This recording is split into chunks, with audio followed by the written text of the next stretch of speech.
ब्रजभूमि में भगवान श्री कृष्ण के परम भक्त कुंभन दास रहा करते थे। कुंभन दास का एक पुत्र रघुनंदन था।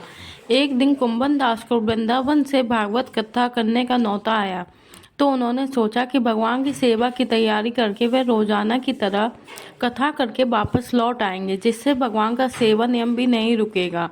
उन्होंने अपने पुत्र को कहा, समय पर ठाकुर जी को भोग लगा देना। कुंभन दास के पुत्र रघुनंदन ने भोजन की थाली श्री कृष्ण के सामने रखी और सरल मन से आग्रह करने लगा कि ठाकुर जी आओ और भोग लगाओ।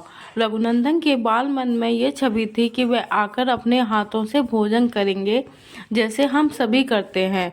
तब बार बार आग्रह करने पर ठाकुर जी नहीं आए तो रघुनंदन उदास हो गया और रोते हुए पुकारने लगा, कृष्ण आओ और भोग लगाओ। रघुनंदन की इस पुकार के बाद भगवान कृष्ण बाल रूप धारण करके आए और भोजन करने लगे।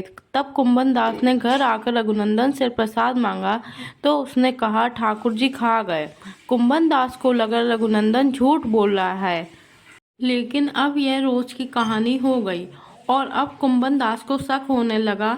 तो उन्होंने लड्डू बनाकर थाली में रखे और छुपकर देखने लगे कि रघुनंदन क्या करता है। रघुनंदन रोज की तरह ही भगवान कृष्ण को पुकारने लगा, तो वे बालक रूप में प्रकट हो गए और लड्डू खाने लगे।